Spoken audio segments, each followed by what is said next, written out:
5 seconds to go.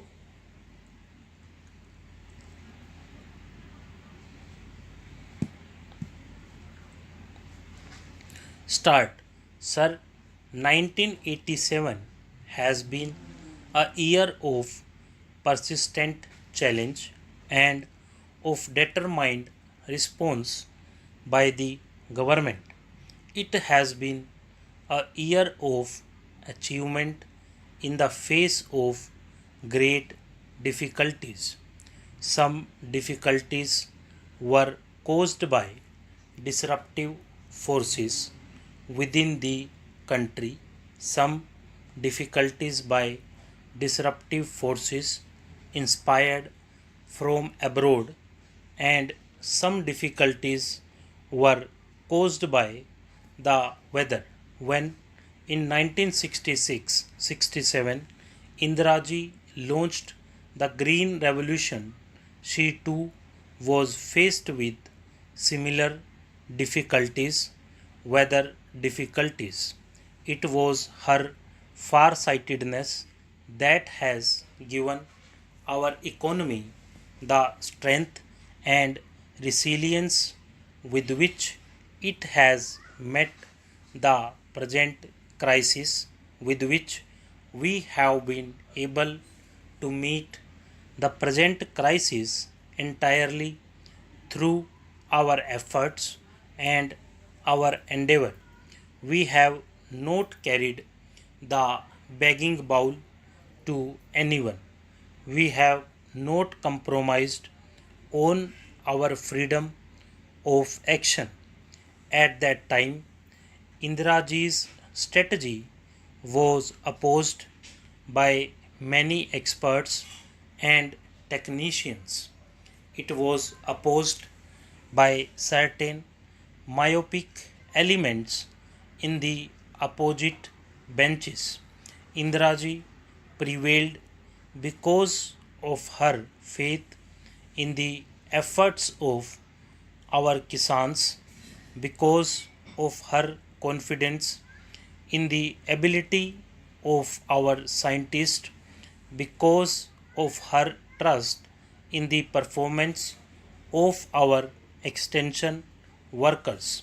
She assured farmers of the required inputs at reasonable prices despite the burden of subsidizing on our economy.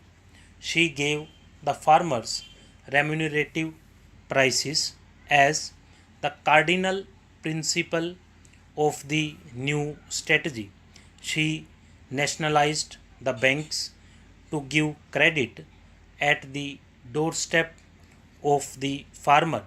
She initiated a system of countrywide procurement to stabilize the prices that the farmers would get. Indiraji ensured that her strategy looked to the interest of all sections of our rural community, not just the farmer, but also the small and marginal cultivator, landless laborer, and even the rural artisan. We doubled our output in 2 decades because of her integrated vision of rural India, her sympathy and understanding for each segment of our rural society, because of her assiduous attention to inputs, to cost, and to subsidies. Today, after 4 years of bad monsoon, 2 years of poor rains, followed by 2 years of severe drought, we can hold our heads high and look to the future with confidence, because Indiraji laid the foundations which were sure, sound, and secure. Our drive to maximize the Rabi output is meeting with encouraging success. We hope to limit the shortfall to 10%, but the problem is not entirely over. During this past year, we have done much to mitigate the distress of drought. Relief programs have been handled efficiently by and large by all the states. The ceiling of assistance has been put at the high level of rupees 1400 crore, with almost half of it earmarked for Gujarat and Rajasthan, as they were the most severely hit. Surcharges on taxes have been used so that the burden does not fall on the poor, and only the rich have borne this burden. Using food grain buffer stocks, we have launched programs to generate employment, to build assets, to cushion against future droughts. Through worthwhile relief schemes, we have ensured that expenditure on relief became expenditure on development. We have rushed fodder from areas of surplus to areas of scarcity.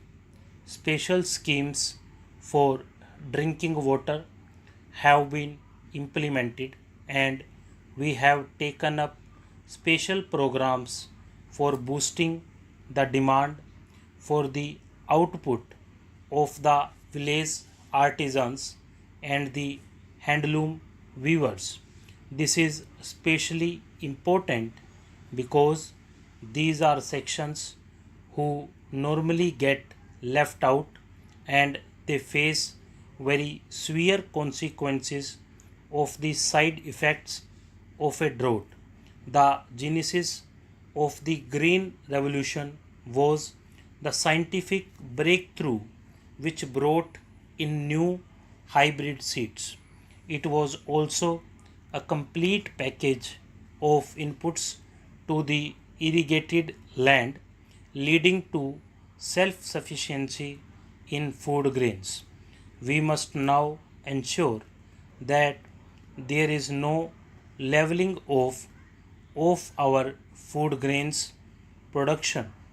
The scientific community must be galvanized into providing answers to the next phase of the green revolution, of taking it to new areas, expanding it to new crops, and making it resilient to the vagaries of the weather.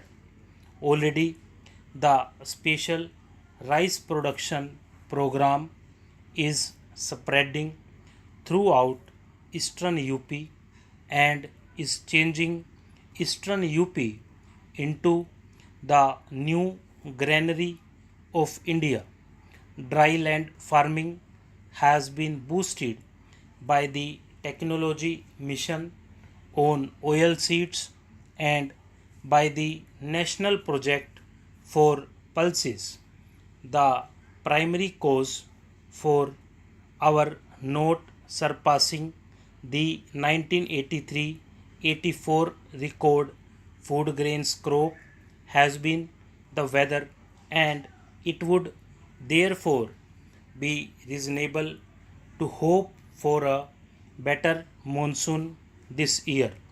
Our objective must remain to regain the momentum of the sixth plan in the seventh plan.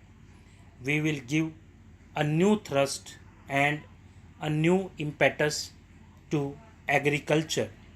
We have given careful attention to agriculture already.